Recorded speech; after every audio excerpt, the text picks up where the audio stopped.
2 सालों के अंदर जहां पे फार्मर ना खुश हुआ, मैं उस चीज का एतराफ कर रहा हूं कि कहां पे मसला हुआ। मैं उस चीज से भाग नहीं रहा। अच्छा, मैं आपको खुद बता रहा हूं। आलू वाले तो ठीक है? बहुत बुरी तरह से। आलू का मसला क्या हुआ?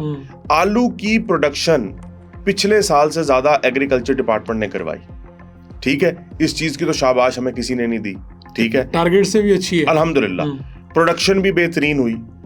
अब अफगानिस्तान एक मुल्क ऐसा है जो पिछले कई डेकेड से पाकिस्तान और पंजाब के अनाज पे पल रहा है।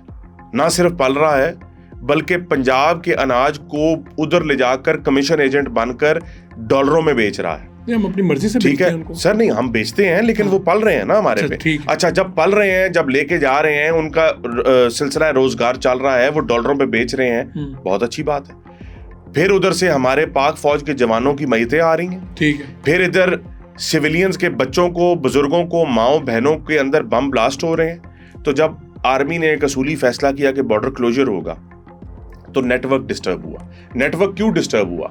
अफगानिस्तान का आड़ती आता था उकाड़े के खेत पे, फार्मर से आकर आलू उठाता था, आलू उठाकर अफगानिस्तान ले जाता था, अफगानिस्तान ले जाकर स्टोर करता था, स्टोर कर सेंट्रल एशिया में नए दामों से बेचता था।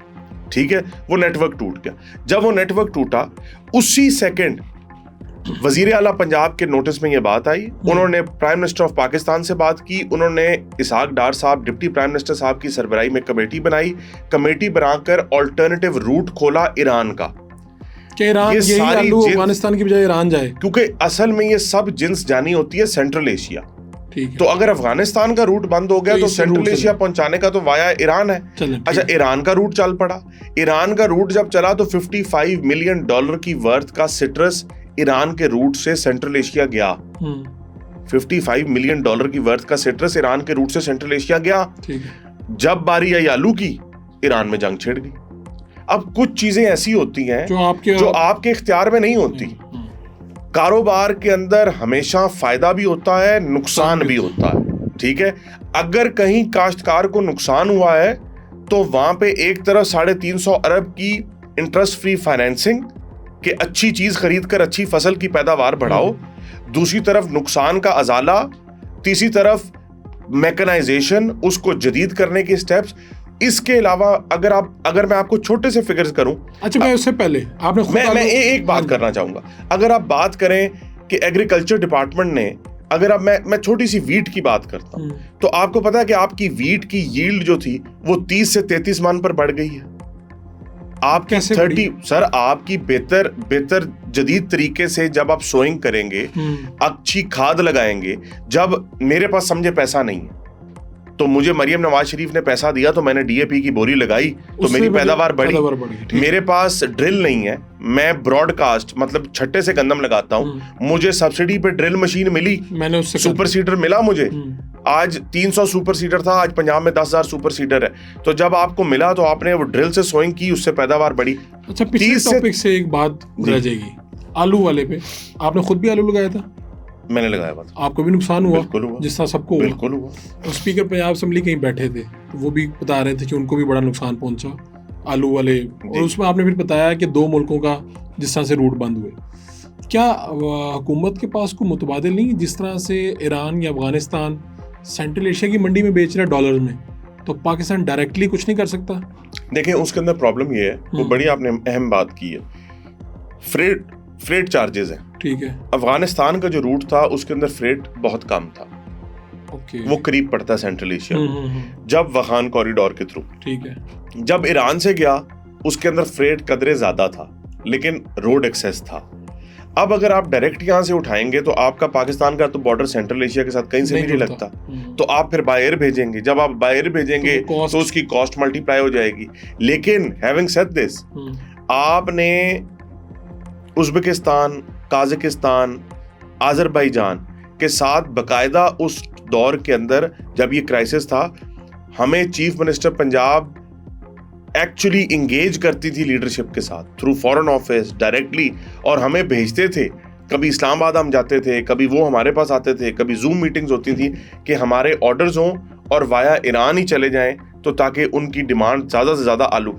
अब मसला मैं आपको बताऊं, बॉर्डर तो कल भी बंद हो सकता है।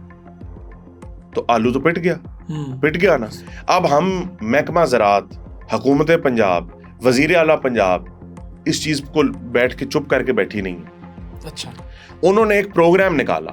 जब ये क्राइसिस आया, उन्होंने एक मीटिंग कॉल की। उन्होंने कहा कि भी बात ये है कि अगर कल को दोबारा बॉर्डर बंद हो जाए तो हम क्या करेंगे? दोबारा फिर हम ये करेंगे, खुदा ना खास्ता जंग हो जाए, कुछ हो जाए, किसी किस्म की भी क्लैमिटी आ जाए, तो आप क्या करेंगे? उन्होंने कहा कि आप यहाँ पे वैल्यू एडिशन का काम शुरू करें। Sir ji, economic transformation, hundreds of billions rupees इस बजट में रखे गए हैं पिवट के नाम से, और एग्रीकल्चर का 50% शेयर है उस हंड्रेड्स ऑफ बिलियन रुपीस के अंदर।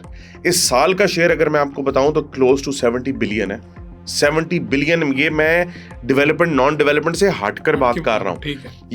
ये हुकूमत ने खुद काम नहीं करना, हुकूमत ने पार्क्स बनाए हैं, पंजाब भर के अंदर एग्री पार्क्स बनाए हैं, जहां पे गवर्नमेंट ऑफ पंजाब आपको ड्यूटी एग्जेम्पशन देगी, चाहे वो खुद पे करके दे, चाहे वो उधर से रिलीफ लेके दे।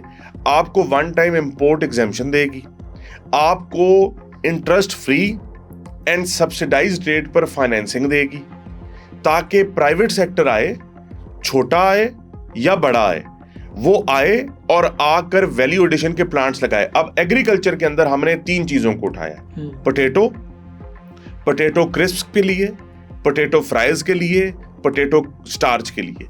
मैंगो उठाया है और सिट्रस उठाया है। मैंगो की पल्पिंग के लिए, सिट्रस की पल्पिंग के लिए, ग्रेडिंग के लिए, प्रोसेसिंग के लिए, पैकिंग के लिए। प्राइवेट सेक्टर से अगर कोई बंदा उठता है, उसके पास अपनी जमीन है किसी अपने कस्बे के अंदर, उसके पास पैसा नहीं है, वो कारोबार करना चाहता है, क्रिस्प का यूनिट लगाना चाहता है, सरकार के पास आए, पैसा ले लगाए। कोई बड़ी इंडस्ट्री आती है, कोई बड़ी फर्म आती है मल्टीनेशनल, वो ये काम करना चाहती है, तो पार्क के अंदर आए, पार्क के अंदर हम उसको लीज पे जमीन भी देंगे, पैसे भी देंगे, एग्जेम्पशंस भी देंगे। सीएम का आइडिया ये था कि कल को कोई भी वजह से आपकी प्रोड्यूस जो है वो बाहर नहीं जा सकती, तो आपके पास पंजाब के अंदर इतनी डिमांड हो कि फार्मर की प्राइस क्रैश ना करे। ये सारे स्टेप्स जो हैं, ये मेरा सवाल है कि बुरा वक्त तो किसी वक्त भी आ सकता है, ठीक है, आपको तैयारी करनी चाहिए। मेरा सवाल है कि ये आज से पहले क्यों नहीं हुआ? ये जो भाषण झाड़ते हैं, ये अपने दौरे हुकूमत में ये अगर सब कुछ कर लेते, तो अगर आलू बाहर नहीं जा सकता था, तो आलू की यहाँ पे डिमांड होती, स्टार्च के लिए, क्रिस्प के लिए, फ्राइज के लिए और बहुत कुछ और चीजों के लिए, तो यहाँ पे अवेल हो जाता, प्राइस बिल्कुल नीचे गिरने के बजाय शायद किसी जगह जाके स्टेबल हो जाती।